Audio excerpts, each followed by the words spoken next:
Assalamualaikum warahmatullahi wabarakatuh.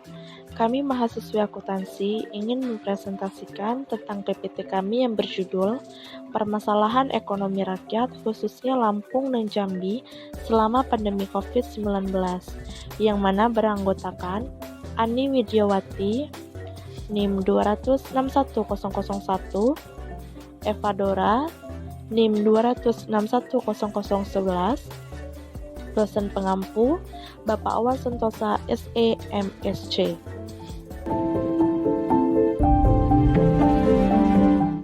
Mengapa terjadi masalah ekonomi di masa pandemi COVID-19 khususnya di daerah Lampung dan Jambi? Mayoritas masyarakat Lampung dan Jambi adalah sebagian berprofesi sebagai petani. Semenjak masa pandemi COVID-19 memunculkan masalah-masalah baru, di antaranya harga jual yang relatif sangat rendah. Harga jual yang relatif sangat rendah ini sangat mempengaruhi perekonomian masyarakat. Karena masyarakat kelas bawah seperti para petani ini sangat bergantung pada hasil pertanian sebagai mata pencaharian mereka untuk mencukupi kebutuhan sehari-hari. Faktor yang mempengaruhi timbulnya masalah ekonomi para petani di Lampung dan Jambi. Yang pertama, harga jual yang relatif sangat rendah. Seperti yang kita ketahui, untuk mencukupi kebutuhan sehari-hari kita memerlukan pundi-pundi rupiah agar kebutuhan bisa tercukupi. Akan tetapi, selama pandemi COVID-19, harga pertanian merosot hingga 50%.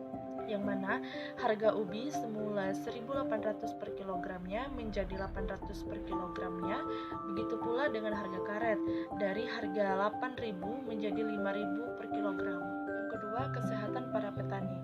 Kesehatan para petani sangatlah penting. Ketika petani kurang sehat, maka mereka tidak akan mampu menyelesaikan aktivitas seperti biasanya, yang mana sebagai mata pencaharian mereka untuk mendapatkan pundi-pundi rupiah.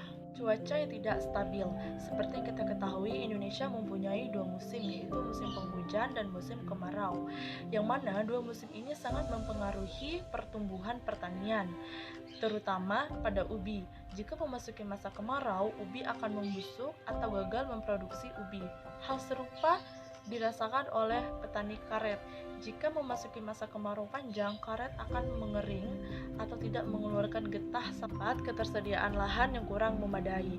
Perubahan iklim cuaca yang berubah-ubah, khususnya kemarau panjang, lahan pertanian terus menyusut dan tanahnya pun kurang subur dikarenakan tanah gersang dan kekurangan air. Dan juga sebagian para petani ini tidak semua memiliki lahan sendiri. Mereka hanya menyewa atau bekerja kepada pemilik lahan. Terakhir adalah kurangnya perhatian dari pemerintah.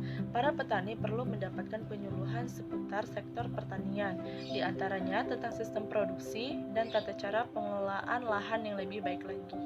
Dampak yang dirasakan masyarakat selama pandemi COVID-19 antara lain sulitnya masyarakat untuk mencukupi kebutuhan sehari-hari, terancam terjadinya kemiskinan, menurunnya sandang pangan dan menyebabkan kelaparan bahkan kematian.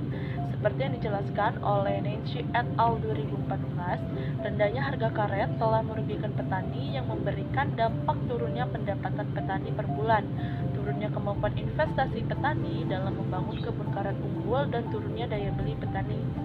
Dan juga dijelaskan oleh Awan Sentosa, SEMSC, selaku Direktur Mobiantor Institute, para konsumen setiap pasar rakyat banyak yang berasal dari rumah tangga menengah bawah.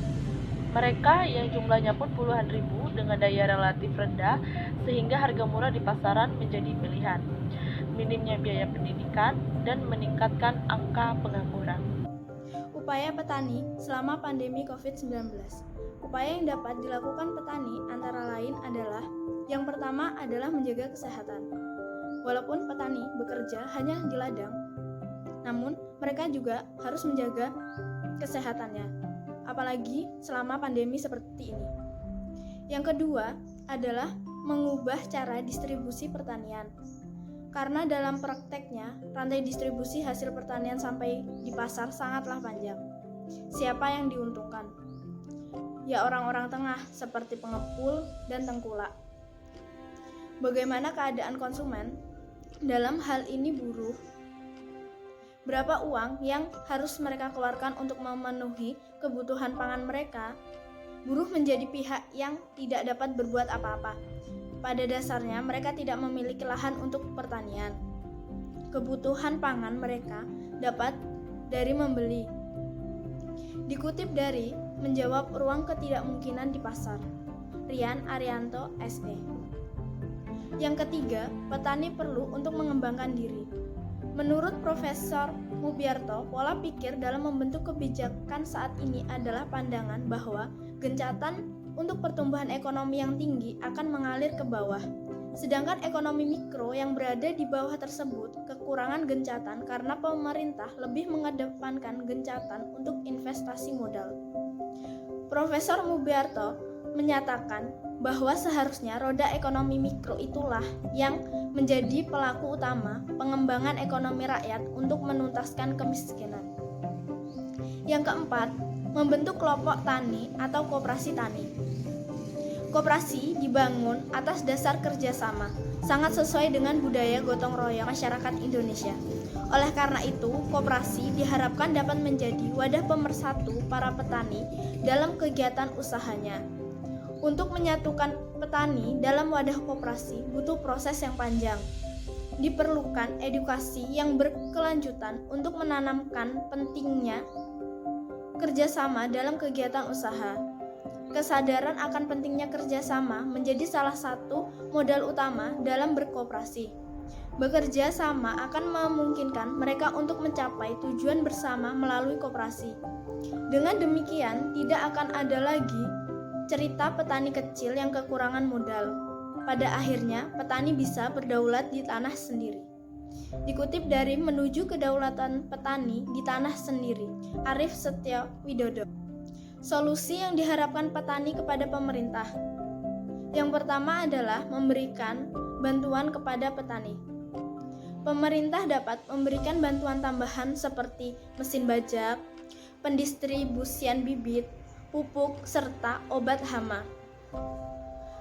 Mubiarto berpandangan pemerintah harus memiliki keberpihakan yang jelas kepada ekonomi rakyat, khususnya pertanian rakyat sebagai pelaku ekonomi mayoritas di Indonesia. Pada itu, Mubiarto mengembangkan proses program Impres Desa Tertinggal atau IDT pada tahun 1993 sebagai salah satu karya orisinil anak bangsa untuk menanggulangi kemiskinan melalui pemberdayaan ekonomi rakyat di pedesaan. Yang kedua adalah menaikkan harga jual. Pemerintah harus segera menaikkan harga jual di pasar agar para petani dapat mengembalikan modal seperti sedia kala. Dari pasar rakyat yang kian sesak nafasnya, coba kita beralih ke sektor pertanian. Mari kita sambangi para petani. Sudahkah mereka mendapatkan harga yang sesuai atas apa yang mereka usahakan? Merdekakah mereka atas bibit? Merdeka atas lahan? Merdekakah atas ilmu pengetahuan dan teknologi? Merdeka atas pasar yang terjajah menjadikan derita petani dan sektor industri rakyat kian terpuruk parah. Pasar rakyat yang terus tergusur konsumennya tidak lagi mampu menjadi wadah bagi petani menjual hasil pertanian langsung ke pasar. Dikutip dari Menjawab Ruang Ketidakmungkinan di Pasar, Rian Arianto, SE. Yang ketiga adalah memberikan penyuluhan. Perlu adanya penyuluhan tentang bagaimana distribusi hasil panen yang baik agar petani tidak hanya bergantung pada pengepul untuk penjualan panennya. Bisa dipungkiri, peran pemerintah itu tetap penting. Dengan adanya konsep yang baik dan jelas tentang koperasi, maka bekerja sama dengan dinas-dinas terkait untuk mengedukasi dan mengembangkan koperasi percontohan dapat meningkatkan dampak ingin dicapai. Dengan kerjasama ini diharapkan semua pihak dapat terlibat dan berkontribusi membangun daerah, bangsa, dan tanah air melalui perkoperasian. Kemudian pendampingan harus selalu dilakukan. Dikutip dari Ironi Koperasi di Pasar, Cahya Adijana Nugraha ST. Selanjutnya kita dapat melihat diagram penurunan harga jual ubi dan karet. Harga jual ubi di Lampung pada periode 2017 hingga 2020 mengalami penurunan yang signifikan. Seperti yang dapat dilihat dari tahun 2017 yang harga ubi kayu per kilonya sampai dengan harga Rp1.600 per kilo. Di tahun 2018 mengalami penurunan sebanyak Rp400 dan menjadi Rp1.200 per kilonya. Pada tahun 2019 mengalami penurunan lagi, yaitu menjadi Rp1.000 per kilogramnya. Dan di tahun ini ubi kayu mengalami penurunan menjadi Rp800 per kilonya. Selanjutnya adalah diagram harga jual karet periode 2017 sampai September 2020. Seperti dilansir dari metrojambi.com 20 September 2017, harga karet mencapai kisaran harga Rp8.000 per kilogramnya. Dan di tahun 2018, harga karet mengalami kenaikan yaitu Rp9.000 per kilogramnya. Lalu, di tahun 2019, seperti dilansir dari Dinamika Jambi, harga karet mengalami penurunan yaitu Rp6.000 per kilogramnya. Pada tahun ini, per September 2020, harga karet masih mengalami penurunan, yaitu di kisaran harga Rp5.000 per kilogramnya.